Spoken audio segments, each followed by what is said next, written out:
پیارے ویورز، السلام علیکم ورحمۃ اللہ وبرکاتہ۔ امید ہے آپ سب خیریت سے ہوں گے۔ تو آج ہم لے کر آئے ہیں آپ کے لیے تجوید کورس کا لیکچر نمبر 3۔ اس کورس میں ہم کیا سیکھنے والے ہیں؟ اس لیکچر میں ہمیں کیا سکھایا جائے گا؟ حرکات کی ادائیگی، اصول اور مخارج کی وضاحت، یعنی اصول مخارج کی وضاحت کہ مخارج کی جڑ جو چیزیں ہیں ان کے بارے میں تفصیلی گفتگو کریں گے۔ تو آئیے پیاری سی دعا سے شروع کرتے ہیں۔ بسم اللہ الرحمن الرحیم۔ رب اشرح لی صدری ویسر لی امری واحلل عقدۃ من لسانی یفقہوا قولی۔ اے میرے رب، میرے لیے میرا سینہ کھول دیجئے اور میرے لیے میرے کام کو آسان کر دیجئے اور میری زبان کی لکنت کو ختم کر دیجئے تاکہ لوگ میری بات کو سمجھ سکیں۔ حرکات کی ادائیگی اور مقدار۔ حرکات کے بارے میں ہم نے تفصیلاً پیچھے پڑھ لیا ہے۔ اگر آپ نے پہلا لیکچر نہیں دیکھا، دوسرا لیکچر نہیں سنا تو ان کو جا کر ضرور سنیں، وہ آپ کے لیے بہت فائدہ مند ہوں گے۔ وہاں پر ہم حرکات کے بارے میں پڑھ چکے ہیں کہ حرکات کیا ہوتی ہیں۔ یہاں پر ہم سیکھنے والے ہیں کہ حرکات جو ہوتی ہیں ان کی ادائیگی کتنی مقدار میں ہوتی ہے۔ فتحہ زبر کو کہتے ہیں اور یہ حرکت کیسے ادا ہوتی ہے؟ یہ حرکت منہ آواز کھول کر ادا کریں۔ کسرہ زیر کو کہتے ہیں، یہ حرکت منہ اور آواز کو نیچے کی طرف مائل کر کے ادا کریں گے۔ زبر جو ہوتی ہے وہ نصف الف کے برابر، با زبر با، با با با نہیں کریں گے، با زبر با، اور کسرہ نصف یا کے برابر، کیسے با زیر بی، بی نہیں کریں گے، با زیر بی۔ غمہ پیش کو کہتے ہیں، یہ حرکت ہونٹوں کو گول کر کے درمیان کھلا چھوڑ کر ادا کریں گے اور اس کی ادائیگی کی مقدار نصف واو کے برابر ہوگی، ٹھیک ہے؟ کیسے؟ با پیش بو، بو نہیں کریں گے، وہ تو پھر با واو پیش بو کی آواز ہو جائے گی، تو ہم کیا کریں گے؟ با پیش بو۔ اب آوازیں اور ان کے نام، یعنی الف مدہ، الف ساکن ہو ما قبل مفتوح ہو، یا الف خالی ہو ما قبل مفتوح ہو، وہ الف مدہ کہلاتا ہے۔ جیسے صراط، دو زبر کے برابر اس کی آواز ہوتی ہے۔ وہی ہم نے پیچھے پڑھا نا کہ الف کی نصف کے برابر زبر کی آواز ہوتی ہے، تو یہاں پر کیا کہہ رہے ہیں؟ دو زبر کے برابر اس کی آواز ہوتی ہے، ٹھیک ہے؟ صرا، یہ تھا زبر کی آواز، تو دو زبر کی آواز ہوئی تو کیسے ہوا؟ صراط۔ اسی طرح واو مدہ، یعنی واو خالی، واو ساکن ہو اور اس سے پہلے پیش آ جائے تو وہ دو پیش کے برابر اس کی آواز ہوگی۔ نورہی، نورن۔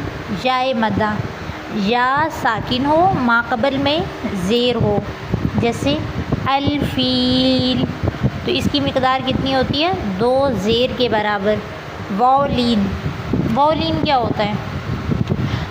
واو ساکن ہو اور اس سے پہلے زبر آ جائے، اس سے پہلے پیش آئے گی تو وہ واو مدہ ہوگا، اس سے پہلے زبر آئے گی تو وہ واو لین ہوگا۔ کیسے؟ واو ساکن ہو، اس سے پہلے ما قبل مفتوح، یعنی اس سے پہلے زبر آ جائے، جیسے خوف، واو مدہ کے برابر، کتنی؟ واو خوف، خوف، ٹھیک ہے؟ اب واو مدہ کون سا تھا؟ جیسے ہم نے پیچھے پڑھا تھا، واو ساکن ہو اس سے پہلے پیش آ جائے، نور، برابر برابر ہے، ٹھیک ہے؟ یائے لین، یائے لین کیا ہوتی ہے؟ یا ساکن ہو اس سے پہلے زبر آ جائے تو وہ یائے لین ہوتی ہے، جیسے قید، یائے مدہ کے برابر ہی اس کی آواز ہوتی ہے، ٹھیک ہے؟ زبان کے مختلف حصوں کے نام۔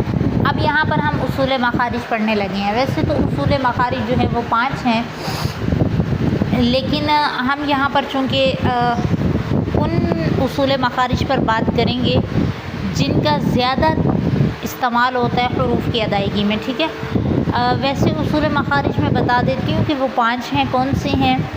منہ کا خلا، جس کو ہم جوف بھی کہتے ہیں، حلق، یہ 2، پھر زبان، پھر ہونٹ، پھر خیشوم یعنی ناک کا واسط، ٹھیک ہے؟ تو اس طرح سے یہ 5 ہو گئے۔ جوف 1 ہو گیا، حلق 2,